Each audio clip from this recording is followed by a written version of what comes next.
Okay, we're getting a thumbs up here, so I guess we'll begin the meeting. It's the last sort of second meeting before Christmas. So welcome to the Public Works and Protective Services Committee meeting. And acknowledge that we live on the traditional territories of the Sianu and the Sauk First Nations. So with the agenda, we have some pinks to add. And with that, ask for approval. Moved by Councillor Gray, seconded by Councillor Donaldson. In favour? Okay, so tonight we just have two main items on our agenda. One of the items is the draft management plan for the old school, referred to, for lack of a formal name, the Community and Arts Centre.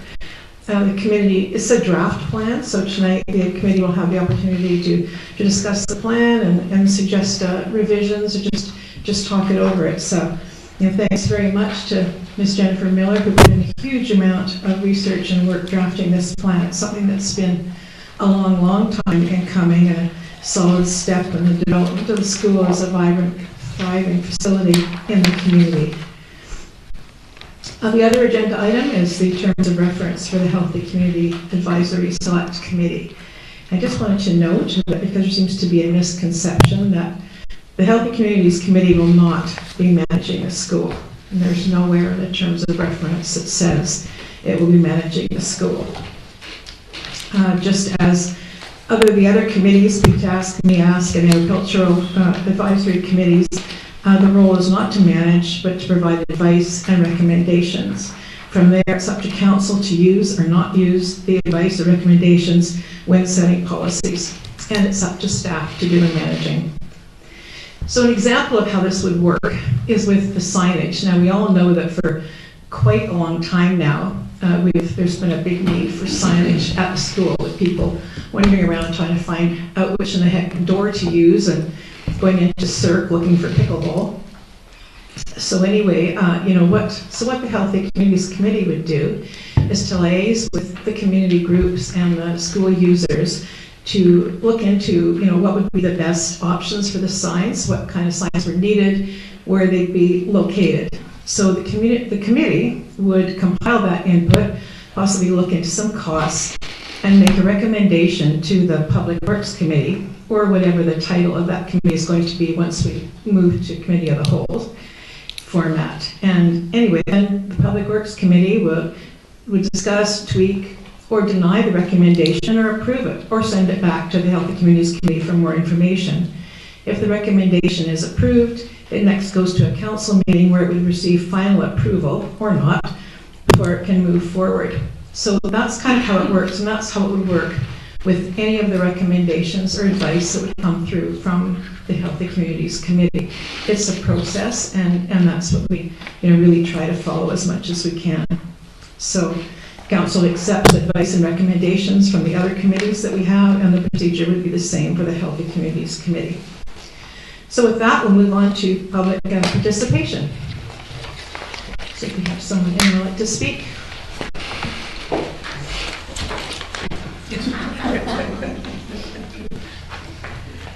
Barb Seletsky, Kabir Road. So having said that, maybe Mr. Pyatt respectfully, with respect, could clarify, saying 3 times at a meeting, the management plan would be turned over to healthy communities. I mean, 3 times you said that, and you can listen to it. Point of order, Ms. Councillor, Ms. Sawatsky should be addressing you directly. Okay, sorry. I looked at the wrong person.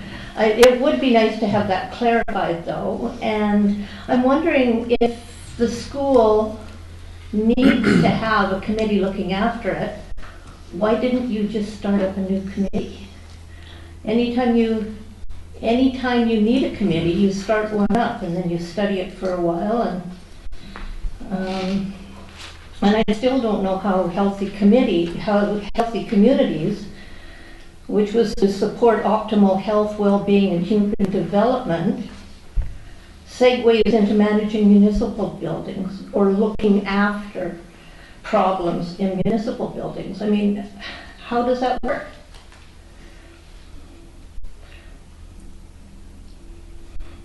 I guess you don't know. Well, this is a question period, so it's just, you're welcome Okay, to but say your piece. really, it's beginning to sound like you should sell the building because it's sure losing a lot of money every year. And as my final sentence in the letter says, the CFO, whose profession and expertise is finance, should be the one looking after it. Thank you. Okay, thank you.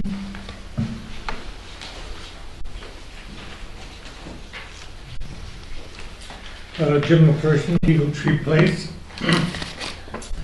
First, from my own comment, essentially I'm referring to, I suppose, what I interpret the draft saying is that the healthy communities will start adopting what essentially amounts to a kind of a policy role, which is the responsibility of council and not of the committee itself. Beyond that, I wanted to take the opportunity to read some of the comments that my wife has had with regard to the old school. And her comments basically begin with the purchase of the school in 2017 for $1.5 million, borrowed from the policing reserve fund. These monies were eventually reimbursed to the police fund by borrowing from the general municipal reserve fund, which taxpayers are now reimbursing at a rate of $42,500 a year. At the end of 2023, taxpayers still owe $1,252,000 to the reserve fund, which will take us 29.5 years to eradicate this debt. That amounts to about 1.5% of the tax bill. Since purchase, the facility has seen several $1 million spent on its existence with no end in sight. Besides the purchase price, the district has received the COVID-19 Resilience Federal Provincial Infrastructure Grant for $944,000 to upgrade facilities. Those monies have now been spent, and MAPA in its 5-year lease was exempted from paying rent because it was paying for upgrades in part of the building. It's my understanding that the former tenant Instinct also spent several $1,000s on upgrades. Then we had thousands of dollars that had to be spent every year to cover the deficit. This year, for example, the budget shows expenditures of $262,000 and a projected revenue of $87,000. That's coming up with a very large deficit indeed. Certainly with regard to the tenants, there had been at one particular point a policy based on square foot costs as a basis for rental. That seems to have gone by the board.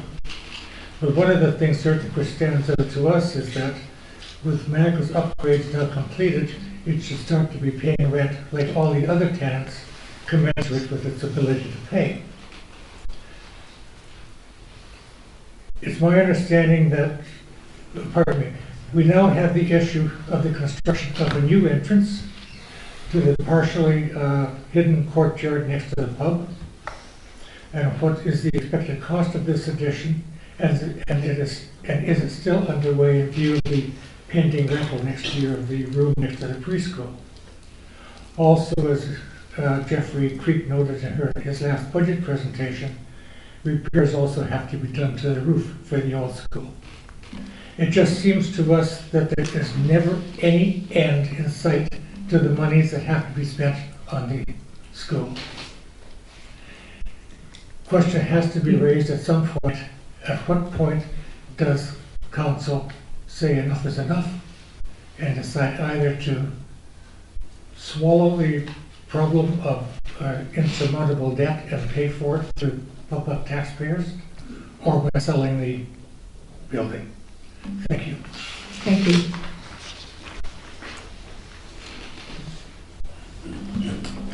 Hello, Carol Voigt, Gemini Drive. Councillor Rock, thank you for your clarification on the role of the healthy communities. I do understand that the role was that they would make recommendations to council, that they wouldn't be running the building. I would like to say that as a person with 50 years experience as a landlord and a tenant, I have 30 years as a landlord of rental properties, 20 years as a renter of community halls and gymnasia. I think it foolhardy to ask a group of volunteers with unknown experience in the rental management business to make any recommendations to council about managing a building. I think it's destined to fail. Having said that, I think it's really important to point out that the district's acquisition of the facility in 2017 was a large undertaking for a modest-sized community. In 7 years, a comprehensive and transparent asset management plan has yet to be put in place. Property taxes have risen appreciably, and the district's financial reserves have become less robust. With the changing fiscal environment, I'm concerned that unless we develop a facility management plan that shows a clear and expedited path to optimized facility operations and minimize net annual district input costs, the tax, ratepayers who once supported the facility's purchase may begin agitating for its disposition, and I think you're starting to hear that already. Rather than engage the committee as noted in the staff report and cited above, I strongly recommend and respectfully request that our CFO take on this important task. For the near term, I suggest there may be merit in adopting a building facility and rental system similar to that used by Metchosin Community Association. MCA has an online calendar that the public can view. This is important. If the facility is available on the desired day, then the renter books the space, signs a contract, and pays for the booking. It's easy, and it has run well for decades. If a similar system were adopted for rental of a school gymnasium, the addition of an online booking system would greatly improve efficiency for everyone. This could be implemented as an early stage in the requested assignment of our CFO to the important task of getting the school facility on a clear path to long-term sustainability. Thank you. Thank you. Is there anyone else for public participation?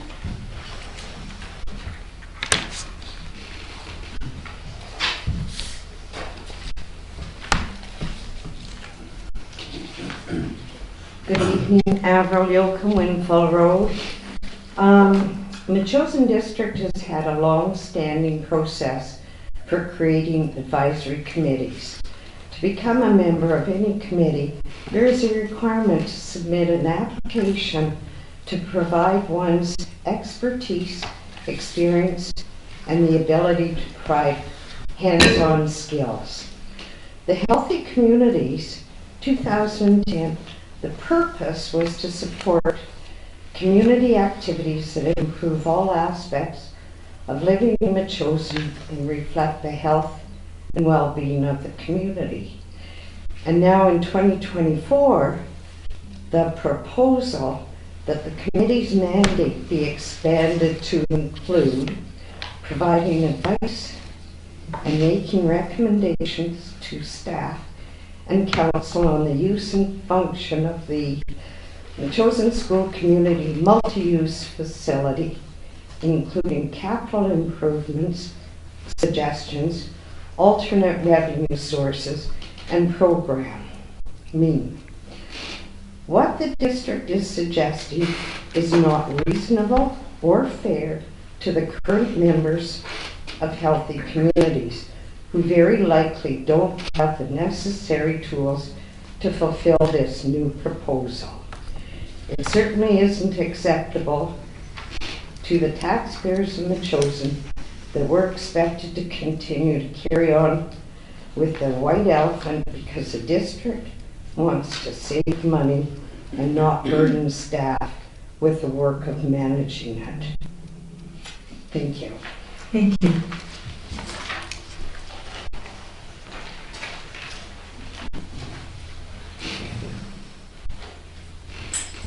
Sherry Rourke, Rocky Point Road, and I'm also the chair of the Healthy Communities Advisory Select Committee.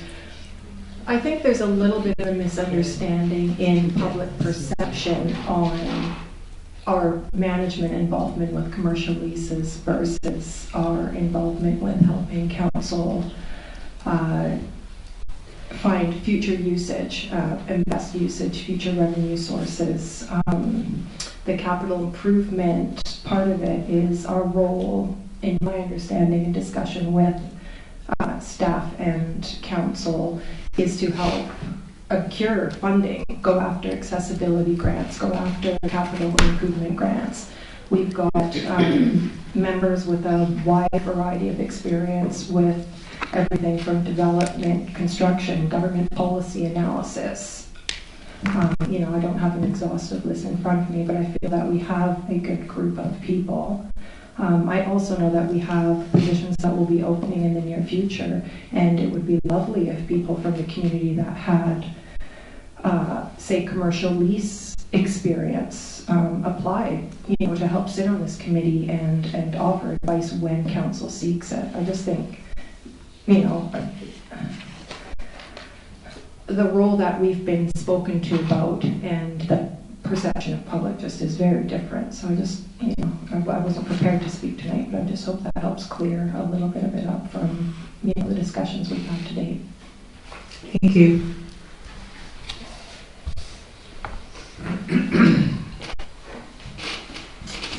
Chris Vanderwater for 569 William Head Road. I'm here as the president of the Metchosin Arts and Cultural Center, and we read the report and put together a quick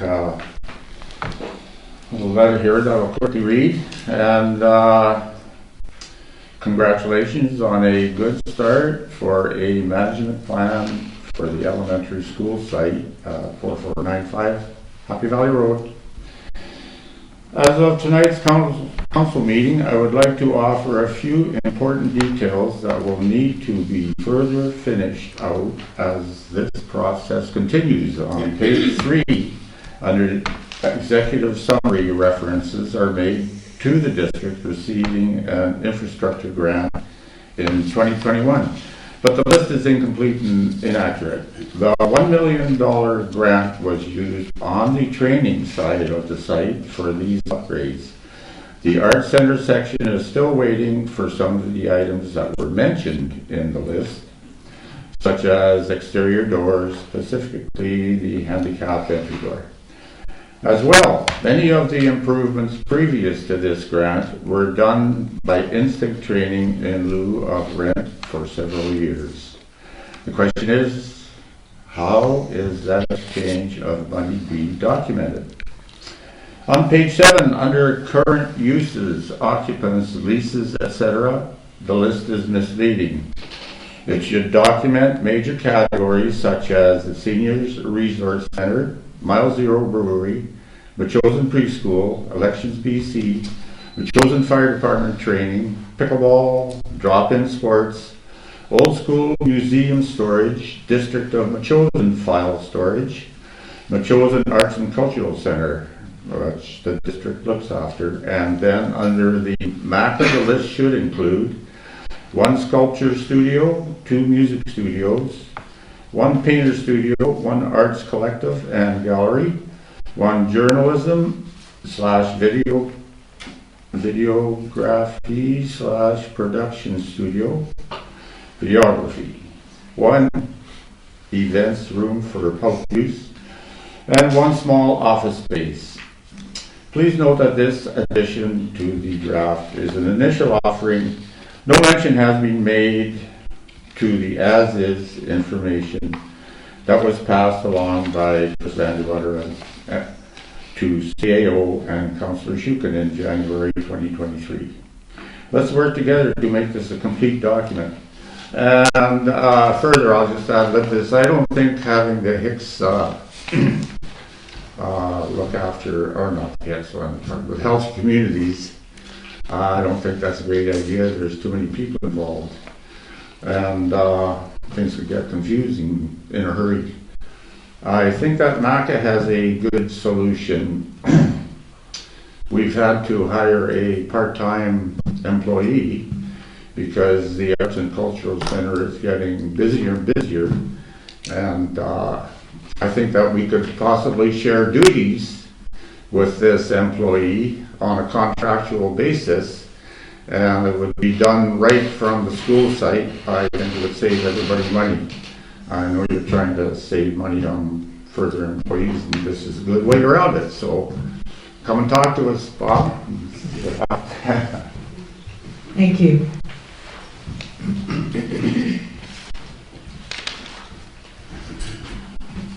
Good evening, Brent Donaldson, Charles Court. I hadn't planned on speaking this evening, but as a member of many advisory committees over the years, I'll name a few: Fire Advisory Committee, Agricultural Committee, Parks Committee, Fire Hall Steering Committee. Essentially those committees, when I applied, I had some background in all of those different committees. I actually basically put in a resume. Fire Advisory Committee, I was a firefighter for 35 years. Agricultural Committee, I was a farmer. Parks Committee, I worked for BC Parks for a number of years. And Fire Hall Steering Committee, same as a Fire Advisory Committee, spent many years in the fire service. Certainly I agree with Ms. Boyd's comments and also Mr. Vanderwater's. Management or any sort of calendar that could be managed, I think MACA would be a good choice. They're in the building. Certainly duplication of services, I think we want to avoid that, but certainly if we have someone over there that can work an hour or so a day extra, that'd be awesome. Having the health communities manage a commercial building, I think it's putting a lot of tasks, a lot of responsibility. If there's an interest to have some sort of a committee, I would agree with Mr. Vanderwater. It should be a couple people, they put their resume in, they have maybe commercial rental experience, maybe building experience, and then they can report to our CFO. I applaud anybody that volunteers in this community, firefighters, advisory committee members, but I think this one is stepping outside of the scope of what the original intent of the advisory committee was. Thank you. Thank you. Is there anyone else wishes to speak? Okay, if not, we'll move on to the adoption of the Public Works and Protective Service Committee meeting of November 16th. Moved by Mayor Little, seconded by Councillor Shuka. All in favor? All right, so the report. So let's ask our CAO, Mr. Payette, to come and speak with us about the draft terms of reference for the Healthy Communities Advisory Select Committee. Okay, thank you through the chair. So some excellent comments tonight. Some of the comments, Mr. Vanderwater's list of things we can add to the draft. That's the whole point of bringing the draft forward, is to get more information. So appreciate all that. January 2023, I don't even know if I knew where my desk was at that date. But thank you very much. Regarding comments about the management plan, so I'll just say very clearly that Council's strategic plan was to provide a facility management plan this year, and here we are in December trying to get its management plan across, and so the avenue of approach is through the community committee called Healthy Communities Committee, because their mandate is community activities. So it's being brought forward through this committee for council's expectations to get it done this year. I don't believe we'll get it done this year, but we definitely have a good draft in place that I think everybody has commented on, and we'll still have time to comment. And we'll keep piecing it together to meet that expectation of council. In the report, everyone had a chance to read it. Basically, we're proposing that the Healthy Communities Committee that's been established since 2010 would be the most likely committee to support advising council on this multi-use facility and continuing to build those relationships with the other entities like MACA. And to reach that end goal, we have revised their terms of reference, and particularly in the scope of the terms of reference, we've added language regarding the giving advice to council on promoting the multi-use facility where possible, making recommendations and providing advice. So I'll hearken to policy side of our governance, leaving all the management responsibilities to moi. So that's a quick and dirty summary of the recommendation tonight. Okay, questions, committee? I know they're out there. Who wants to go first? Councillor Shukin. Yeah, I don't have so many questions, but I do have some thoughts, general comments. Did you want to hear them now, or do you just open the floor to questions? That might be the right. Sure, we'll just think whatever you'd like to do. Okay. Well, first of all, I think the terms of reference for the new for healthy communities, the new terms of reference are very well put together. I think I'm supportive of the scope. However, as it relates to the school, my sense is that right now is not the time to revise the terms of reference and to turn over large questions, even in an advisory capacity, to healthy communities. My sense is that we are still at a place where there's some fundamental questions that need to be answered and done at the governance level, and that's us. For example, having a clear booking system at the hall to facilitate community use, understanding human resource needs to maintain that system and other matters. Again, use procedures for the gym. Another one that I think we have to move toward is an understanding of what our expectations around revenue could be over the years.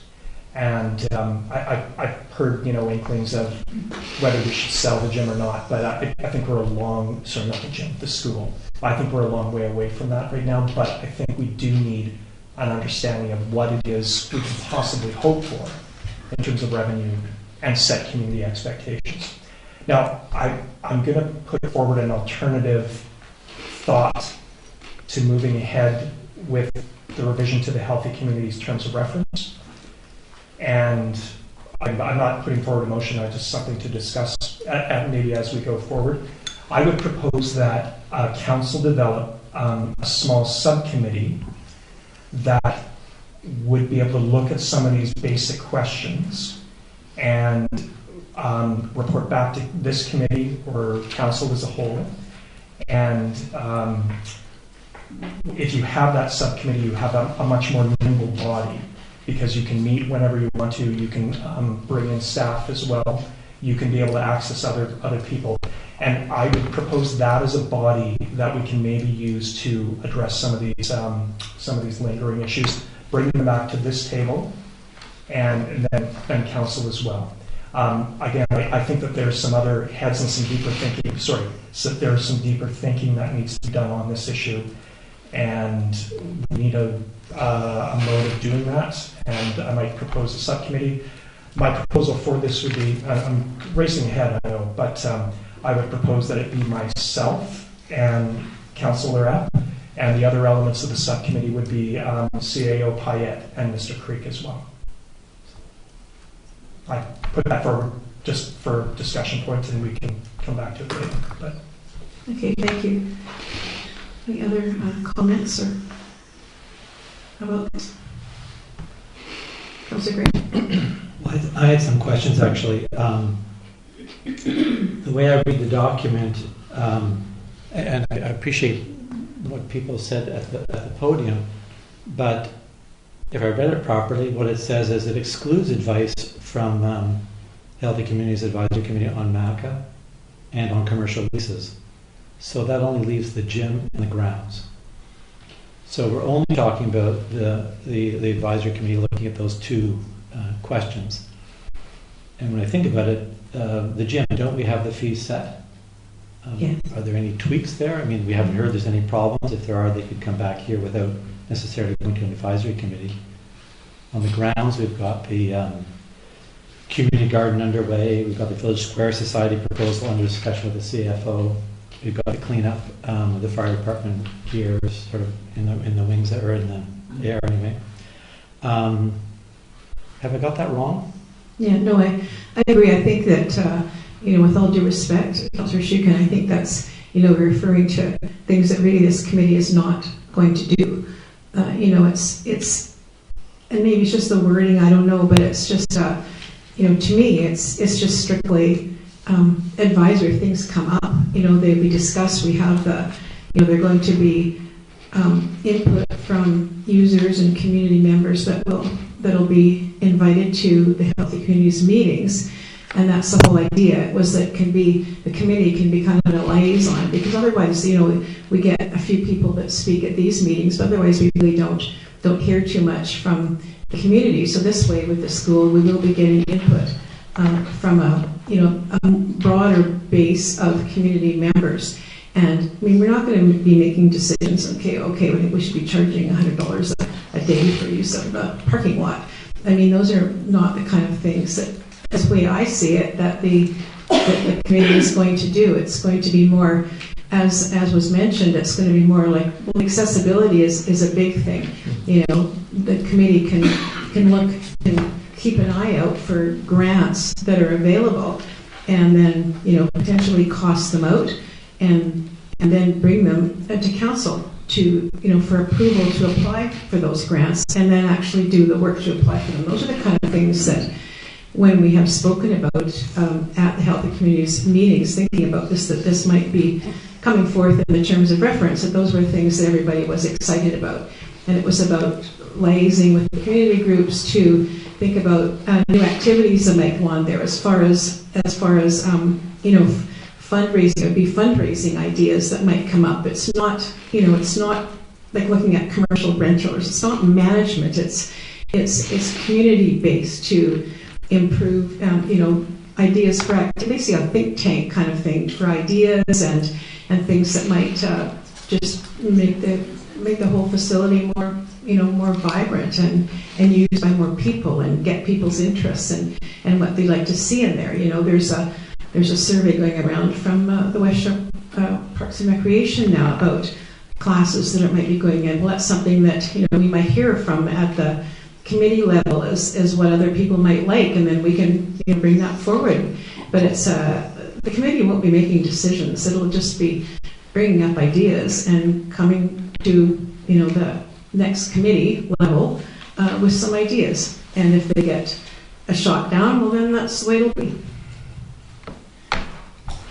Councillor Shukin. Sorry, I hate to jump in before others have had a comment, but I see that, and I think the terms of reference are worded in such a way that it's clear it's an advisory body, and those questions can be brought to them. And thank you for clarifying that at the beginning. My only concern is that I think as I see it with the school, it is in a process of evolution. So we bought the school in 2017. So that's not this council or the last council. It is the council before. We signed the agreement with MACA, the district did in 2021. So that's the previous council. We now completed the renovations of the gym, which again, from a grant from the previous council. So we are taking steps, but they're gradual. My only sense is that there is another step that we have to take. Again, fundamental issues. Yes, we've set the fees for sure, but do we really know that those are going to be viable in terms of recouping some of the expenses from the gym? Do we have a human resources management plan down in terms of managing the scheduling of the gym and the school? So things like that. I think, to me, I really like the idea of turning some of the questions over for advice to an advisory committee, but my sense is there are some steps that we have to take prior to us doing that. So I just clarifying from the perspective. Thanks. But I do think the line between staff and the advisory committee is the same as all the other ones. I mean, I think it's it's an advisory committee. It's not staff. Staff is the one that's going to be in dealing mostly with the fees. If we hear something from somebody, then we'll talk to staff, but it's staff that's going to be bringing those types of decisions to council. Anyway, is there Councillor Donaldson? Thank you. As a person who actually sat on Healthy Communities Committee in 2017 for 4 years, 2 terms, it was a very good experience for me, and there was, I would say, probably the same enthusiasm and passion that we see today, and that we see in all our advisory committees. Advisory committees actually report to council, specifically, not to staff directly always, but these terms of reference might say something a little bit different. And I agree, there has been an evolution of how the school site has evolved since 2017. Steps and stages, a few steps forward, a few steps back. Some things are costing, a lot of money had to be invested, so it's cost more than the 1.5 that we purchased, significantly more. But we're at a place now where a lot of work has been done by a lot of different people, and I am very appreciative for that. It's now ready to be rented in many different ways. We've got a fee structure in place. I know I helped out a little bit of that myself by just scoping out what other community centres do. We have a lot of passionate people in this community, and models right under our nose here, whether it's community calendars or how the different community groups, like the community hall, how they rent out, how they take care of things, worth looking into and talking to them. Having been a tenant there with different groups, it's phenomenal how it works. So that's something to look at until we get to the bigger picture where we are more we don't have a business plan. We do need one. And so those things can be incorporated. We have a plan in front of us tonight just after this terms of reference that is a skeleton. It's a place to start, and I think it's a good place to start. It does need a lot of input and tweaking, obviously. What I see in this terms of reference is a duplication of services or of projects, perhaps. As an example, we have council has already engaged, well, staff, but as a person who's a board member representing this district at West Shore Parks and Recreation, they're involved, being interested in the school, so that's good. We've got our fee structure in place. We've barely started out the gate with that. We have accessibility. I've been appointed to do that. Mayor Little actually just mentioned that two meetings ago about that. We have an accessibility plan. We have Capital West, which is our accessibility committee, and a member from our community will be appointed to that. Mr. Creek is phenomenal at grant writing and reporting and all of this. So if there are any grants to be had, it's just a matter of moving them on to him if he hasn't seen them already. So far, anything I've moved on to him, he's seen, so it's good that we're kind of on the same page. So I would not want to be duplicating services and creating more work for anybody, staff, volunteers. There is a governance model to follow.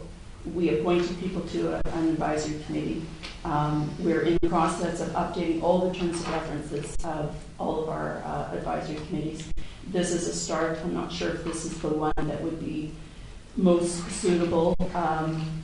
And incorporating the school, I'm not sure that I'm supportive of that, given some of the items that have been mentioned there that we already are doing. So if we're going to allow the advisory committee to do that, then it's taking away from work that's already been assigned to other people or work that's in the process. So a lot of things to definitely think about, and I like the idea of a possible subcommittee. It had been mentioned at the beginning of our term, actually, to have a task force. And we explored that about a year ago, casually, with excuse me, a public sort of an open house workshop where we had Mr. and Mrs. Hildebrand come in as some consultants. That was just a one-off. We haven't followed through on anything more than that. There may be an opportunity for us to do that. I do know the community wants to have some input on this, so some public engagement certainly from the school would be helpful. There are some other points a little bit later I'd like to comment on, but that's what I have for now. Thank you. Okay. Anyone? Mary Lou? Yeah, thank you, and thank you to staff for the report. The school, as Councillor Schuken mentioned, was bought in 2017. There's never been a management plan, so 7 years later, I think this is a very good start. As you all remember, that we talked about this in the very beginning of our term. It was one of our strategic priorities to get a handle on the management of the school, so I think this is a good start. The committee, as has been noted, is for recommendations and advice.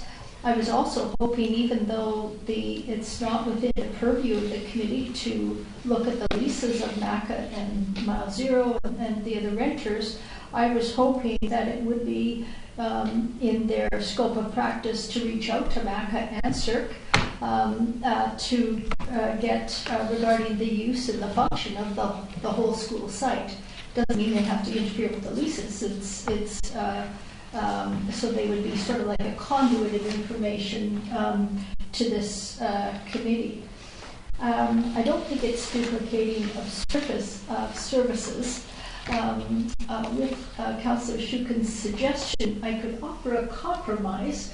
Perhaps a lot of the information from tonight's meeting could go back to Councillor Schuken and Epp and staff.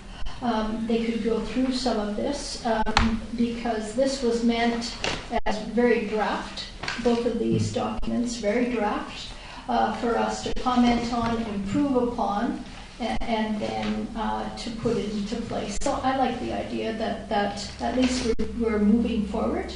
I think we're moving forward towards a paid position.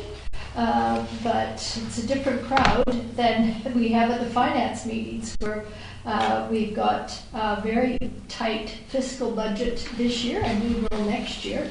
And any notion about adding staff members is not met very with a lot of enthusiasm. So this is a creative way to move forward on some type of a management plan, but I do agree that in the future we will be moving towards a paid position, manager on site or something to that effect. Thank you. Thanks. So there is a recommendation here, as I want to, Councillor Gray. I just had some questions for the CAO, just to get clarity again. So I think we've got it clear. We're talking about the gym right now and the grounds, but I was looking through, I just wanted to walk through a couple of questions, if I might, through the chair. I think, Mr. Pay, there's a couple of questions for you.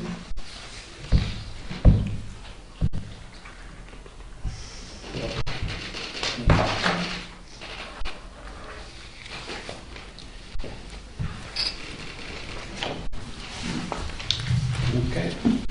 Thank you. So through the chair, Mr. Pay, I'm looking at the terms of reference, and there's a few things that are highlighted, and I'm really following on what the mayor's just spoken about our financial situation. So one of the things is, I guess I'm trying to figure out what's the problem we're trying to fix by getting the committee involved as compared to the work of staff and what comes to council otherwise. And one of the things is, I'm just curious, do we need advice on capital improvements? We've invested an awful lot of money. Mr. McPherson ran through a litany of various things, and we heard also from Mr. Vanderwater about all that's going on. It seems to me the school's in tip-top shape at the moment.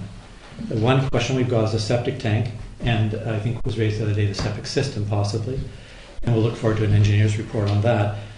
But do we really want to spend any more money? Do we want people looking at capital projects at the moment? I would say no. Our financial situation is one where it's not so important to me. It's a great facility. It's been really fixed up well. A lot of work went in there by Mac and the other commercial renters. So, any thought of what kind of capital projects we'd be looking for? Well, in the future, we'd be looking at ideas for the outdoor space, community ideas, I would think. Facility booking software would probably be 10 grand and up. New staff will be $80,000. So all of these are expenses in a capital nature. So those would be examples of Those kinds of things. Thanks. items to discuss. Yeah. Well, through the chair, the other one was alternative revenue sources, grants, and events. And I guess I'm thinking this is kind of a community-wide question. You know, is there other ways to raise revenue? And if we did have some public participation, would that be a way to do that? Was there a particular thought, a particular place we might go or look for grants that wouldn't already be evident to us? There might be. So word on the street is grants are available in areas we haven't researched. Another example of fundraising could be capital campaigns or events, new events the community would be interested in having in the facility. Mm-hmm. So all of this information could come through community engagement. And so grants for what purpose? For grants for facility upgrades, grants for accessibility upgrades, public engagement grants, asset management grants. There's endless opportunities for grants if you're out there looking. Right. Okay. Well, I guess I'm feeling like the facility's in pretty good shape right now. Maybe we're not needing grants so much. There's a few things to do, but we've got them in our budget at the moment. Well, we have a $100,000 cost coming for a septic system. Mm-hmm. We have the building is old, so Mm-hmm. we could do a lot of energy upgrades. There's energy grant opportunities potentially out there. Well, we replaced the furnaces, I think, with natural gas during our term, 2 furnaces. So they're there. We did the heat exchanger on top already. Mm-hmm. And okay, I just wondered if there was more meat there. Windows, insulation, siding, fascia. Mm-hmm. I guess where I'm going with this is that we've heard already we've put a heck of a lot of money into this, and I just don't know that it's our next move in terms of money spending. The next one is programming. Advising us about programming, but I'm thinking it's MACA, it's CERC, it's pickleball, the other tenants and users who do the programming, not the district. So would they be advising who exactly? We don't do programming. We are entering into programming with relationship with West Shore, and so we're piloting projects such as first aid training, babysitter certification trainings, fitness classes, health improvement type classes. A lot of that is programming, and so programming. It's a music program. I just want to kind of talk about the whole area of programming versus leasing versus use of the facility and catch. That is good. One of my thoughts about the mandate of the facility, to me it's a community facility, and the ratio of use and the usership of the facility is a community-driven mandate, and the more information we get from the community on the activities in the facility, the better. So I'm not running it as a private network, fitness center or private anything. This is a community facility for the community, and they should have a say in what's going on in the building. Very good, and that's helpful to think of it that way.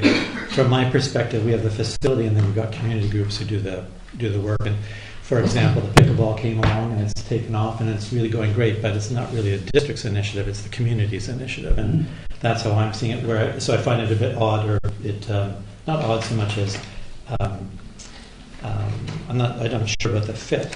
The other question then was with regards to the user groups of the gym. I suppose that's referring to West Shore Parks and Rec.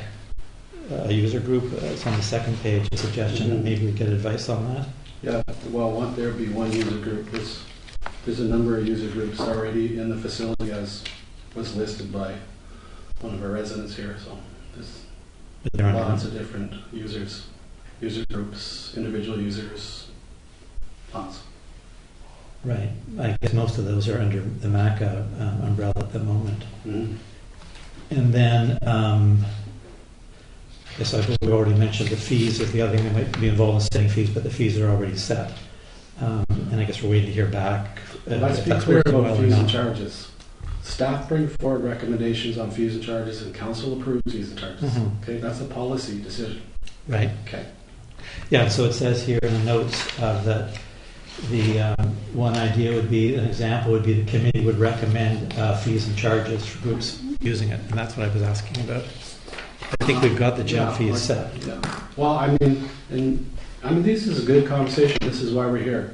So fees in a recreation setting are never satisfactory to the user. They're always usually too high, or they don't fit right, and it's an ongoing discussion. It's not a perfect science, and so the relationship between users and staff, and then ultimately council who approves fees, has to be, a relationship that's built on honesty and trust and ethics and all that good stuff. And that all takes time and energy. And having committee input on the fees, to me, harkens to a community event, community center. And to bridge that gap between the community and the council could be more than just staff. It could be community, committees, and user groups all working harmoniously together. That was nice. Man, that wasn't too bad. Yeah, I'm curious. I mean, it seems like the way the terms are set up, and I appreciate the chair's point is that, we can, and Mayor Little, that these probably we'd like to revise further to address that kind of question, because at the moment they wouldn't be having those discussions. It doesn't seem to me the way things are drafted. And keep in mind that the building's taken off this year. If we had a little diagram, we would show the line going exponentially up. And so we think we've hit the mark pretty well on fees and leases, but we may not have. And so we continuously are going to review it and get that community input on what's acceptable as far as fees and charges. Because we could overestimate the fee cost and reduce the number of users quickly. And if we're reducing our own community users based on too high of fees, I think that's a problem. Mm-hmm. Thank you. Well, that's great. Those are my questions right now. Thank you. Okay, I think it was Councillor Schuch and then Councillor Donaldson. So thank you, Councillor. Just a few questions for Mr. Payette, or one in particular, and to test an understanding here. So at first glance, I don't have too many concerns with the mention of capital improvement suggestions, but I see those as distinct from maintenance suggestions. So, like even in some ways, the septic system, it's a capital investment, but it's maintenance, I would say, because you're maintaining what you have there. Yeah. Okay. Maybe not. But in terms of the word capital improvement, strikes me as actually appropriate for the terms of reference here. But a capital improvement might be something like, in the future, we decide maybe solar panels are appropriate for the school.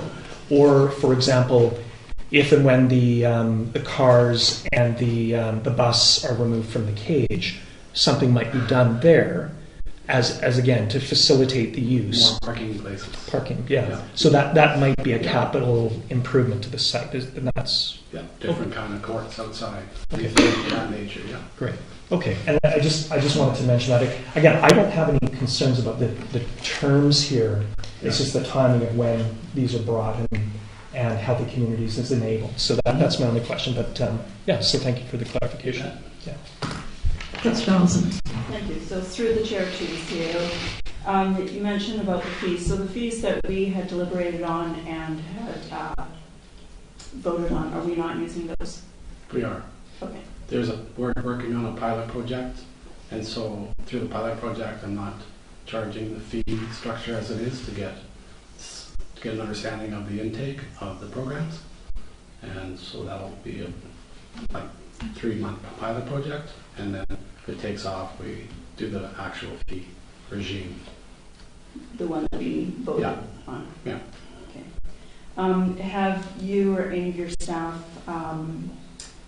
visited the website where Lance Stewart did the concept drawings during the time that Health Communities hired RC Strategies.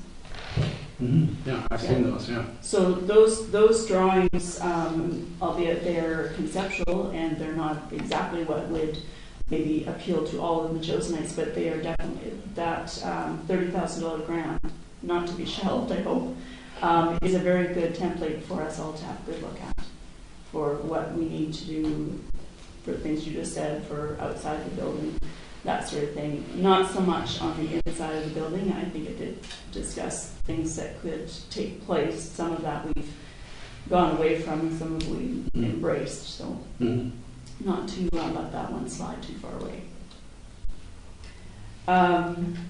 Yeah, and we've already replaced windows.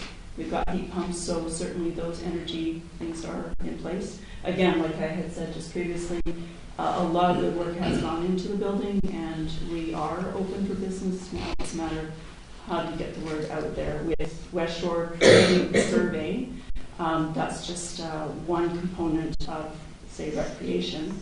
They will eventually send that to us if we put it onto our website, send that up to our own people and get some feedback from Metchosin, one part of our public engagement. So we're just waiting for the staff down there to send that. Thank you. Thank you.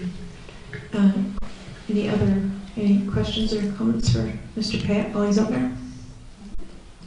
Going. Okay, thank you. All right, so we have a recommendation here. I don't know if anyone wants to move recommendation or something like it. Sure, I'm happy to move the recommendation. I'll just split it though. I'd like us to discuss the first part.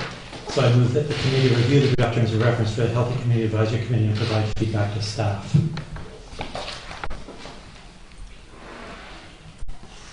Do we have a second?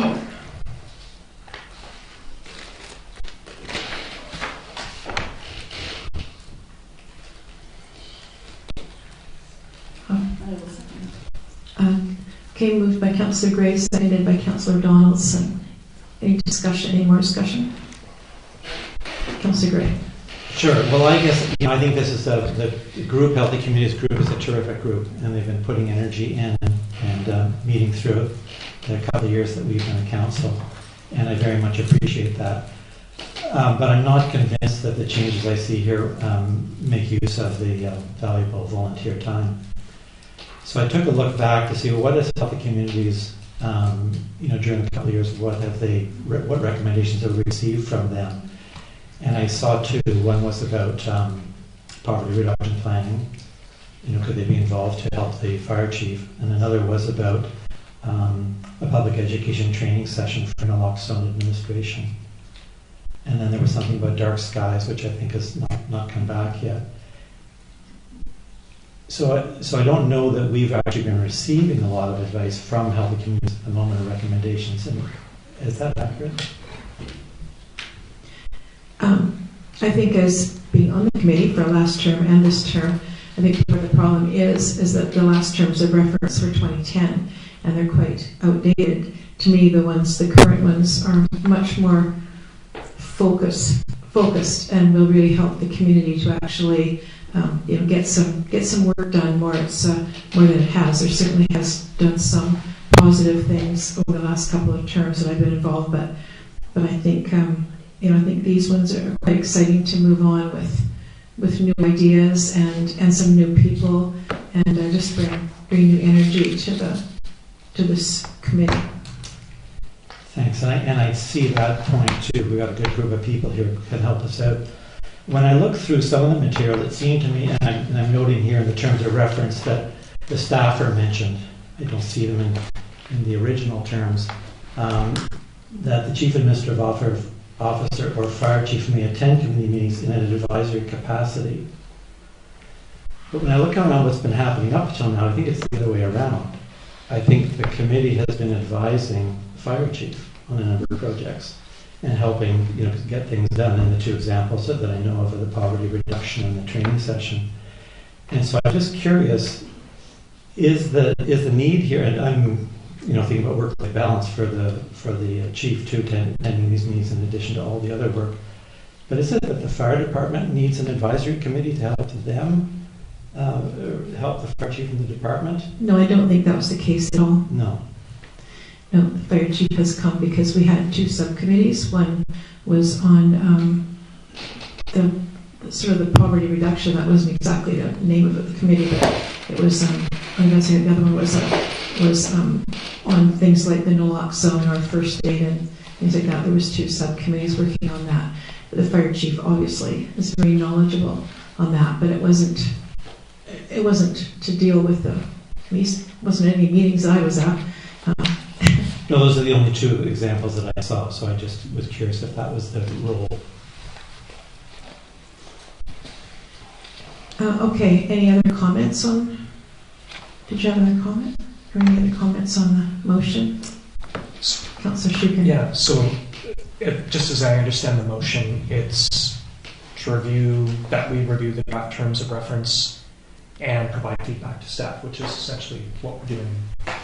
Yeah, I guess the best thing to do would be to, make notes of tonight, things that are brought up tonight, and send them back to staff. Okay, great. On that basis, I'm happy to support. Okay, so I'll call the question. Councillor Gray. I just had one other point to make, and that was the reference 6.1C in the roles and responsibilities. It says, the committee will obtain approval from the council for all initiatives undertaken by the committee.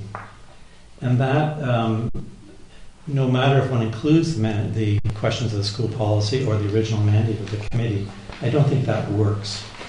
I think that all initiatives is a little bit strong. The committee is out there trying, as we just heard, the proposal was that the committee might be looking for grants or doing different things. They wouldn't be coming and asking us every time they want to do something. So I would suggest that particular point be removed. We've got some functioning advisory committees. How many have we got? Healthy Communities, MEASC, the Environment Committee, PTASC, NEA Committee. And when I look at it, I think about how those terms are referenced. I've heard at the table here about harmonizing. Each of those committees is quite different one from the other, and it seemed to me that the big issue was to reduce the meetings throughout the year in order to help the staff workload, and I think that might be the key thing I'd like to see in the other terms of reference. So if those are being worked on, perhaps we could see them all together and then know what we're doing. It was my understanding that if the committee has a recommendation, that it comes to a council committee, just as it says in 6.1C, because I don't, the whole idea is what people are worried about is a committee going off and doing all these things without approval. So it seems to me that it is important for all the committees to bring their initiatives to the committee of the whole meetings for discussion and or approval. Respectfully, I guess that's where I disagree. I look at the MEASC committee, the Environment Committee, and the terms of reference, we'll see them when we look at any revisions that might be proposed by staff, but that committee has brought forward something like 22 recommendations, either positions that we take in letters to be written or preparing reports, and I think 18 or 19 of them have been approved by council. And some of those come from work of the committee saying, hey, we should look into the environment, scan the environment, and bring forward those ideas to council. And I would hate to see that being lost for the environment committee, at any rate, and probably for PTASC and for Ed committee, frankly. Mm-hmm. And I think it's good for healthy communities to be thinking out there and coming up with ideas and saying, hey, you should pay attention to this. That's part of what I would see as a role of an advisory committee. Okay, any other discussion? Councillor Shukin. Just, a very quick one on the actual terms of reference, just for feedback to staff. I wonder if if you look at Section 2.0,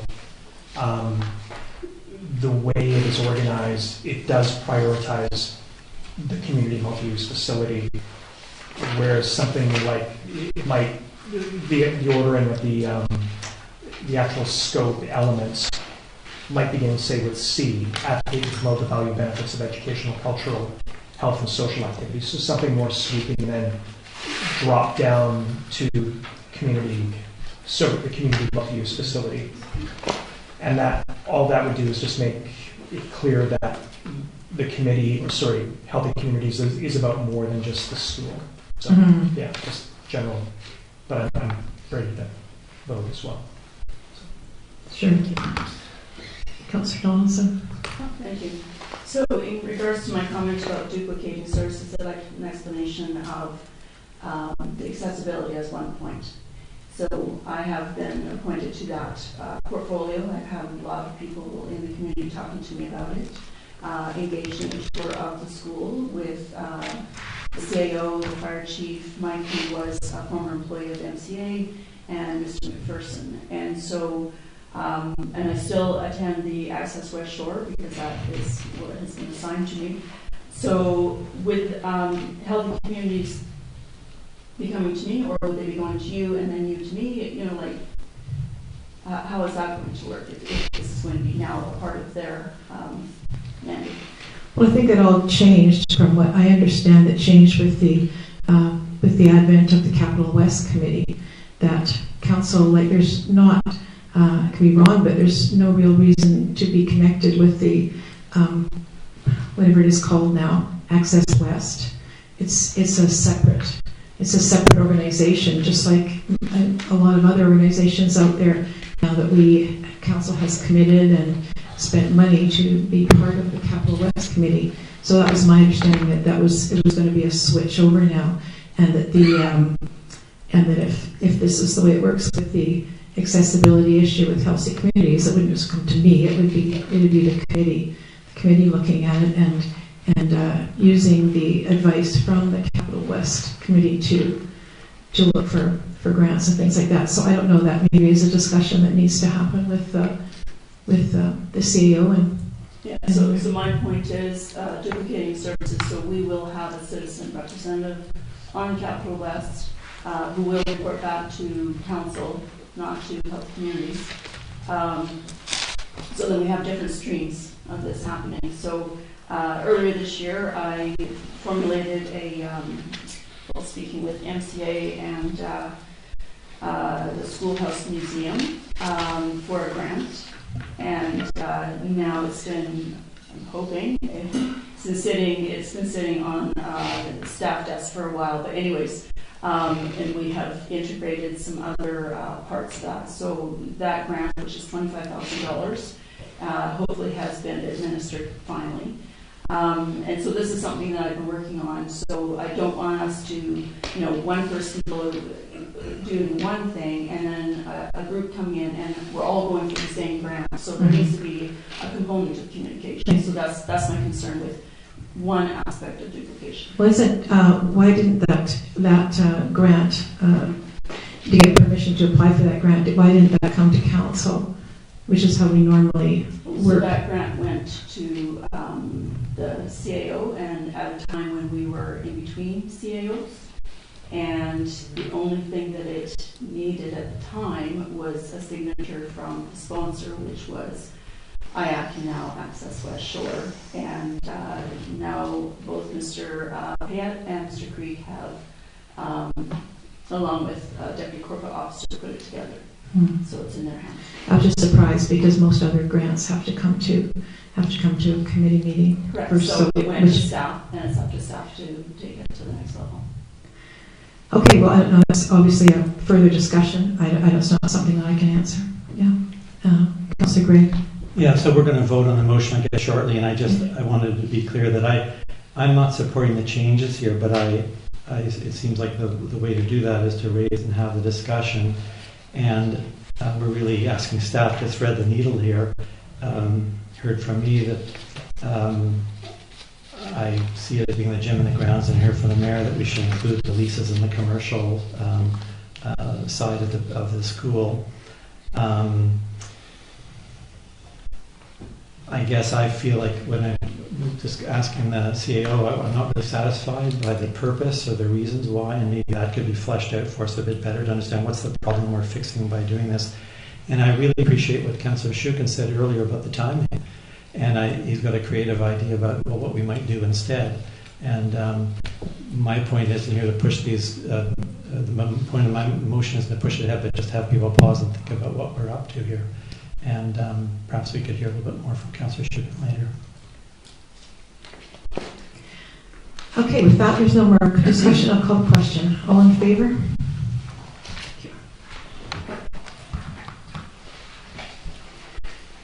Okay, with that, we'll move on to the staff report. Kind of covered it already, but on the Councillor. Sorry. So there's the second component to that recommendation on page 5. So we've only passed the first part. Does anyone want to, I thought I would want to move that. Does anyone want to move that second part? Yeah, I will. And that the committee consider recommending council refer the draft terms of reference to the Healthy Community Advisory Select Committee for feedback. Do we have a seconder for that motion? Can I ask one point of information? Councillor, do you know when the next meeting of Healthy Communities is in 2025? It'll probably be in January.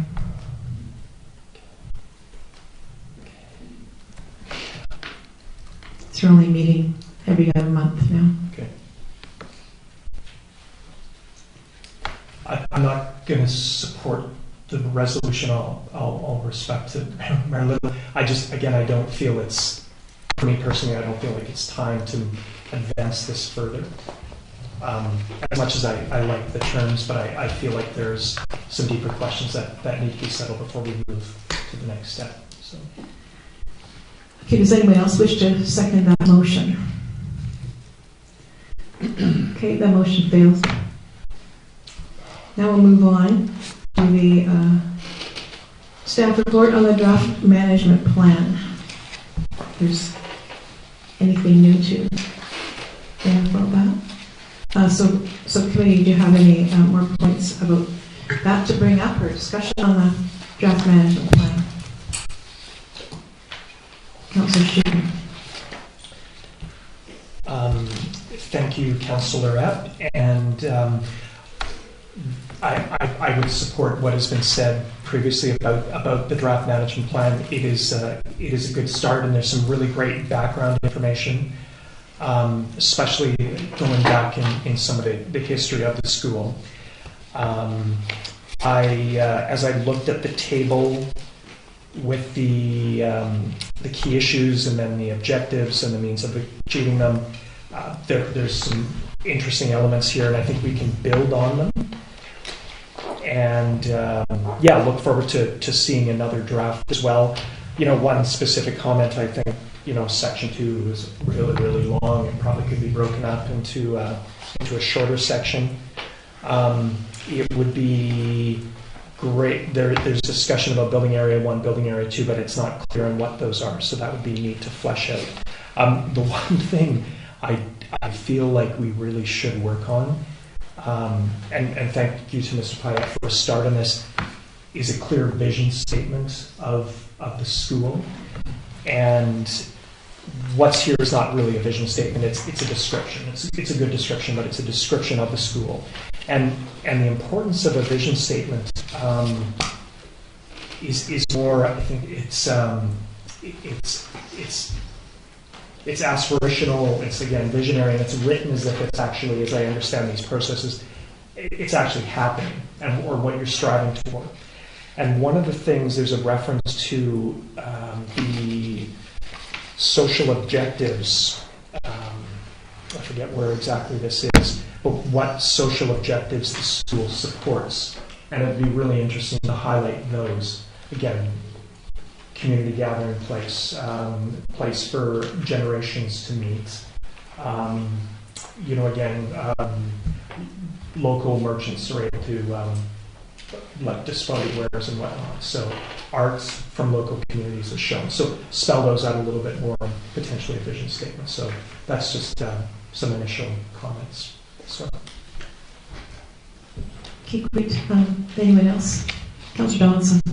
Yes, I just wanted to know, because there's I don't know if we're receiving this just as information, but in going through this, I noticed there was some omissions and there was some slight errors.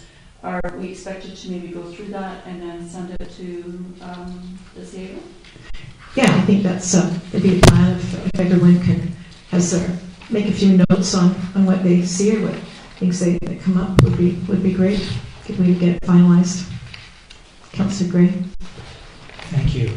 I appreciate the staff for putting this together. And I think, as others have said, and we heard from the public, it's a good start. But for me, what's missing is the elephant in the room. Well, it's not the elephant in the room, it's talked about the financial situation we find ourselves in. Mayor Little spoke about it earlier. So I see the building as being sound, and a ton of work has gone into it, both from NACA and the tenants and everybody like that, and their public works crew keeping it all clean outside and everything. But I think while we have this management plan here, draft that we can work on and develop, I think we actually need a financial plan, or as Councillor Donaldson mentioned, a business plan, plus maintaining positive relations with our tenants, both commercial and volunteer-led. The sort of elements I would see in a financial plan would be revenue expectations and expenditures, opportunities to optimize revenue. We've got the new leases with the preschool, potentially with the Metchosin Wellness Collective. There's another party interested in one of the commercial rooms there. The West Shore Parks and Rec is coming. But I'd like to get a handle on the financial questions. When Instinct Training left, we had a plan, I thought, to get new commercial tenants as quickly as possible. Instead, we didn't engage the leasing agent, and we forfeited about $75,000 in rent by not pursuing that. And now in our budget, the staff are proposing that we axe the leasing agent fees from our budget. So I'm just curious how that's going to work. If we don't lease it, then we're down this income. And then I'm reflecting in Council Resolution July 23rd. We directed the CEO to provide a report to Council on efforts and options to lease the commercial part of the school, and we haven't heard anything. So I'd like to hear that. The management plan doesn't cut the mustard for me. It does mention finances on page 15 of 17, and it's just a reference that we need to do a financial plan. So I'd like us to get cracking on that. And it came up in our correspondence tonight from one resident, and we heard about it from others about the need to pay attention to the finances.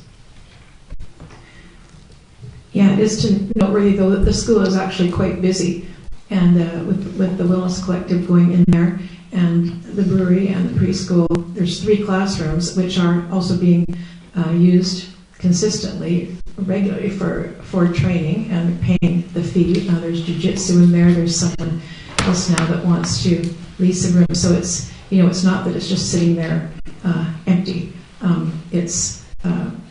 It's growing all the time. It's just getting busier all the time. Quite, and I accept that, but I think when Council asks for some action on something, it would be good to get the feedback, like what has been going on, what income have we received against the $75,000, I'll call it a loss. What is the training income that we get? We've asked a couple of times, but it hasn't been clear, and I think it would help me at the table, it would help us at the table, and it would help our staff, residents to know. So the training income, the short-term tenants, and I was going to ask, where have been mostly empty, and I'm hearing not so much. So maybe we were getting that income, and that would be good to know. And did we advertise for long-term tenants? And what are the options going forward? If we don't have a leasing agent, how will we do that? So I just wonder if this shouldn't be a staff priority in terms of the cost implications, and help us decide on the next steps forward. I think we'll have Mr. Payette has comments about that. Yeah, I need clear direction from Council if we're leasing the rest of the school or not. Are we leasing it? We'll go ahead and we'll lease the school. If we're going to use it for programming and activities, then we're going to program it. But I can't be doing 2 things at the same time. So I need a decision from Council. Do you want me to lease out the last 3 classrooms? Yes or no? Okay, that's it, and I'll do it. Okay.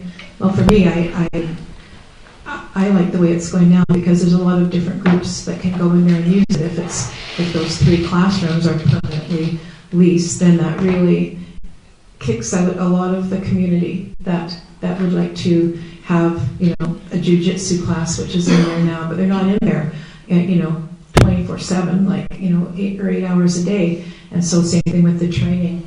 If it's, I think that it's important, and we talked about this way back when, it's important for this to be a community facility. And yes, we do need, to make money from it, but I also, there is a balance there, and it is a community facility. So that's how I think that Councillor Donaldson. Thank you. So that's a really good point, because we have the training there. It's not 24/7, but there are. Well, we've had training in those 3 classrooms now for several years. So we probably have a good idea of when training is going to happen in advance. One of the things we do down at West Shore Parks and Recreation is we diversify as much as we can with the asset we have, whether that's our fields, whether that's our fitness rooms. So we have about 25 different tenants, and they do not get to use, I'll use pickleball as an example because we've got some passionate people in the audience that are them. And so they don't get to use the whole pickleball court, but they do get to block certain parts of it. So therefore, it's open for other patrons to use. And this is a model that maybe we might use for these classrooms. Do we need all 3 classrooms for training? I don't really know. I have no idea how things are operating over there financially. But to keep it open so we can still use it for training and we can use it for other users, again, that takes a balance of, and we're not there yet maybe, I don't know, but that does take some thought to doing bookings. And if we can have blocks of that, then that's ideal. It becomes diversified. It's not just for community, it's not just for training, but we start using that space better. We're not there yet, but it is a good model to follow. It is a good model, and that's also the Wellness Collective, said that if their business goes as they expected, they might want to use one of those other classrooms as well. And certainly, if we're going to have, it's very exciting to have programs coming in from the West Shore Parks and Rec, right? And so, but they're not always, some of them will be in the gym, but a lot of them I think will be in classrooms. First aid training, the smaller exercise things. I don't know exactly what's going to start in there, but they'll be using those classrooms. If those classrooms are rented commercially for a 5-day-a-week session, then that is going to eliminate a lot of those programs that would serve the community. Councillor Gray. Well, it's great to have a discussion. I thought we had already decided that there's a commercial side and we were going to try and get that rented or leased. And if we're not, then I'm like Mr. Pite, I'd like to know that and have a decision about it. We made the motion back in July to get a handle on what is going on now so we could know about it and have a balanced discussion on it. I don't know enough about what's going on. That's why the motion came forward before. Mayor Little. Thank you. I would be in favor of turning over the 3 classrooms in the gym to a certain lease person or entity, because, as you say, Councillor Epp, it would take away from the community. And I think it's unrealistic to think that those 3 classrooms in the gym are going to solve all of the financial woes of the entire school site. I think it will contribute to it, but it won't make it cost neutral. Ironically, the programs, the educational programs that are put on by the fire chief match the description of how it is zoned. It's zoned institutional, so it is more in keeping with how it is zoned as well.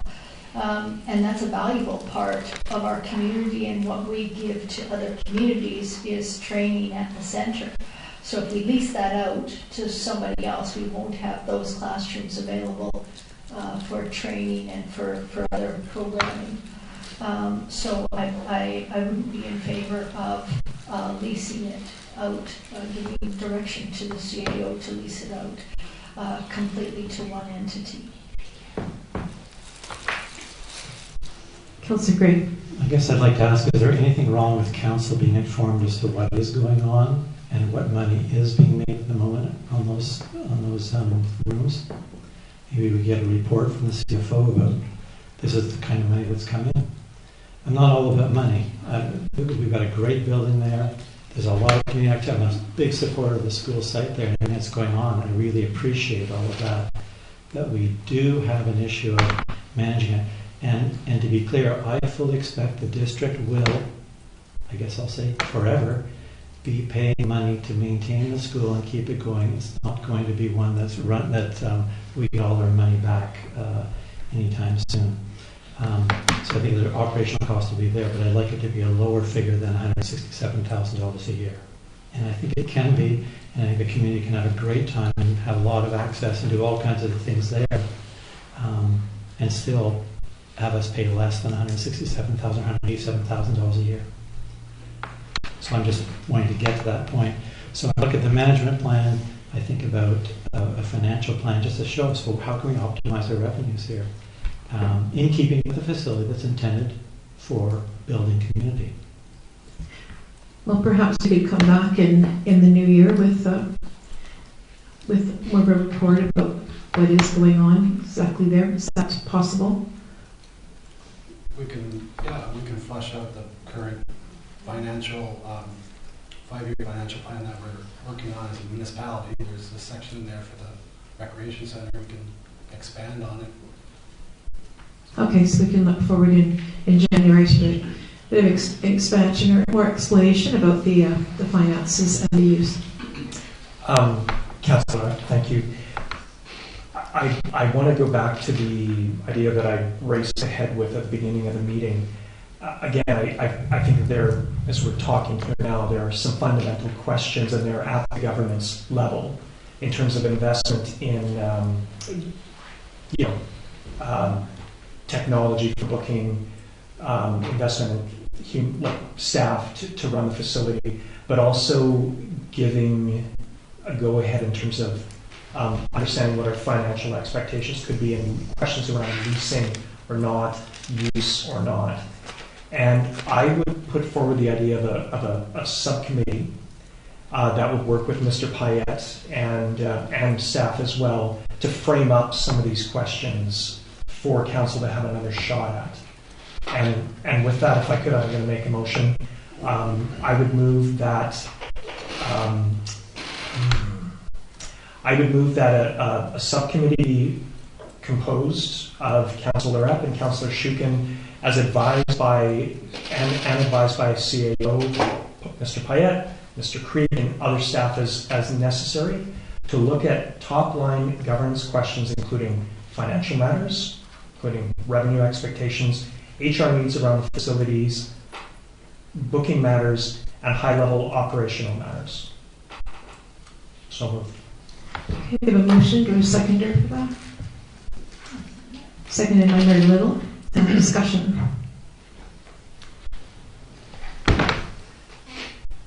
Actually won't. I know the good intentions, but I won't actually be supporting this motion because I feel that that the operation of the school is a staff job. And I agree with you. Again, when Mr. Payette has just thrown council the audience question around lease intentions, and I think we haven't given him full clarity on that. So again, there are a number of questions that I think we have to frame up even to begin to answer them. And what we own is a recreational center that has multiple uses and multiple uses, but big aspirations. And as much as I agree that staff need to be running this, I think there's still some questions we have to answer to help them do that job. So. Okay, any other discussion on this motion? Mary Little? Yeah, through the chair to Councillor Shukin. So do you see that and bringing that information back to council for discussion, whatever the results of that subcommittee are? And then we would move forward on the second recommendation with the healthy communities being involved. Thank you. Just to answer your question a little, I would see that as an outcome. Being able to be more comfortable with turning some of these big questions, being able to go to healthy communities with an understanding that the big questions have been answered or we're moving toward answering them. So, yeah. Okay, so with that, I would support the motion because it would help us move this along. Otherwise, we're at a bit of a stalemate here, and staff won't know what to bring back to us and how to move this along.